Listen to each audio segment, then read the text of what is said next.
जी महाराज, नारायणा गुरु, बाबू जगदेव प्रसाद कुशवाहा, जननायक कपूरी ठाकुर, संत Ram BA Prajapati, उनके साथ साथ मान्यवर दीना भारा वाल्मीकि साहब, कोतवाल धन सिंह गुजर साहब, चौधरी चरण सिंह जी, कुंभाराम आर्य जी, महाराज सिंह भारती जी और मान्यवर काशी राम साहब को नमन करता हूं, जिनकी जयंती आज हम लोग मना रहे हैं।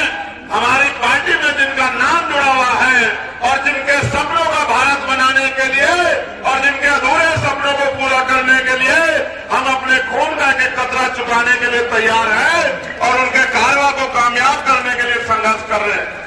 सम्मानित साथियों, आज मैं मान्यवर काशी राम साहब से शुरू करूंगा, क्योंकि आप याद करो, बाबा साहब अम्बेडकर तो चले गए थे, उनके अनुयायियों ने बाबा साहब अम्बेडकर को भुला दिया था। मान्यवर काशी राम साहब उनके बीच संघर्ष कर रहे थे। जब मान्यवर संघर्ष कर रहे थे तो काशी राम साहब के संघर्ष के दिनों में आरपीआई के बड़े नेता मान्यवर काशी राम साहब को नीचा दिखाने का काम करते थे। बार बार उनको ये एहसास कराने का काम करते थे कि वो तो नए आदमी हैं, उनको क्या पता है, बाबा साहब का कारवा तो हम लोग चला रहे हैं। लेकिन मान्यवर काशी राम साहब का उदय आप याद करो, उन्होंने बाबा साहब को उस तरह नहीं जाना जिस तरह से उनके लेफ्टिनेंटों ने जाना। उन्होंने बाबा साहब को इस तरह जाना कि जब मान्यवर दीना भाना वाल्मीकि साहब ने उनको एनिलेशन ऑफ कास्ट एक किताब दी पढ़ने के लिए और मान्यवर काशी राम साहब ने बाबा साहब के विचारों को जाना और उन विचारों के जानने के बाद उन्होंने क्लास 1 की नौकरी को लात मार दी। आज हमारे लोग नौकरियों के पीछे भागे फिरते हैं। मान्यवर काशी राम साहब ने नौकरी को लात मारते हुए कहा कि बाबा साहब अम्बेडकर हमें मालिक बनाना चाहते थे, हम आज भी देश में नौकर बन रहे हैं। उस दीवारों कोई घर की एक ऐसी दीवार नहीं होगी जिसमें 3 नाली हो, उसमें टूटे हुए लकड़ी के दरवाजे और छत पे बना हुआ हाथी। और जब मैंने उसको देखा मेरा कलेजा रो पड़ा कि जिस रहबर ने अपनी पूरी जिंदगी, मैं उनसे कहूंगा कि वो आंसू ना बहाए, उनके आंसू हम लोग नहीं देख पाएंगे। मैंने जिस रहबर ने अपनी पूरी जिंदगी हम लोगों को जबान देने के लिए लगा दी, उस रहबर के परिवार को क्या देखना पड़ा। ये बात जब मैंने महसूस की, मेरे दिल में इतनी दर्द महसूस हुआ और मैंने उसी दिन ठान लिया था कि अपने जीते जी मान्यवर काशी राम साहब के अधूरे सपने को पूरा करने के लिए जो भी योगदान होगा हम लोग करने का काम करेंगे, चैन से घर नहीं बैठेंगे।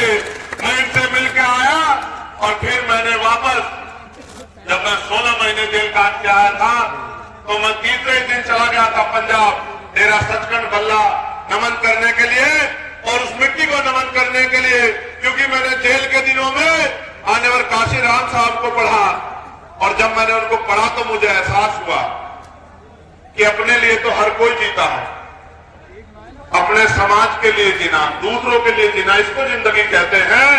जिन्होंने अपनी पूरी जिंदगी बिता दी, हम लोगों के लिए सारे पदों को ठोकर मार दी, ऐसे रहबर के घर जाके उनको नमन किया जाए। लेकिन सामान्य साथियों, दर्द अपनी जगह है, लेकिन आप संकल्प देखो। मैं आपको भी कहना चाहता हूं, आज के नौजवान नेताओं को, अगर आपको मिशन चलाना है तो बिना मान्यवर काशी राम साहब को पढ़े आप मिशन नहीं चला सकते हम देश में। क्योंकि क्या किसे कहते हैं सिंह जी, और उधर कोने में खड़े मेरे बड़े भाई रिटायर हेड साहब नरेश कुमार जी, जिन्होंने 16 महीने मुझे जुल्म सहते देखा सहारनपुर की जेल में, जब मैं 10x6 के कोठरी में रहता था। आप भरोसा करो, मैंने बहुत सारे अधिकारी कर्मचारी देखे, लेकिन मैंने उनके जैसा ईमानदार आदमी कभी अपने जीवन में नहीं देखा, पूरे जीवन। वो रोज आके मुझसे पूछते कि चंद्रशेखर किस चीज की जरूरत तो नहीं है। उस दिन मुझे एहसास हुआ कोई ईमानदारी से काम करे तो उसके साथ देने वाले बहुत सारे लोग होते हैं। मैं गांव में जाता हूं खाली केतली लेके, मेरी माए मुझे आशीर्वाद भी देती है और अपनी मेहनत की कमाई का एक एक पैसा भी मुझे सौंपती है और मुझसे गले लग लग के रोती भी है। मैं भी भावुक हो जाता हूं। मैं अभी गया था गांव में, उस गांव का नाम था से मैं छोड़ के आया सभा जामी वाला, मैं अपनी बात रख रहा था, एक माँ उठ के आई, एक माँ उठ के आई और मुझसे गोले लग के रोने लगी। मुझसे कहा कि हम सारी उम्र ऐसे ही गरीब रहेंगे, भूखे नंगे रहेंगे, और रोने लगी। मैंने उसको कहा मेरी माँ रो मत, क्योंकि तेरे आंसू नहीं देख पाऊंगा। और फिर मैं भी भावुक हो गया, मैं सभा छोड़ के चला आया, ये कहते हुए कि मैं फिर किसी दिन आऊंगा। मैं आपसे कहना चाहता हूं, आपके रोने, तकलीफ में रहने, गरीबी में रहने, परेशान रहने के दिन खत्म होने वाले हैं। मेरी बात को आप याद रखना। मैं नगीना के लोगों से नहीं कह रहा हूं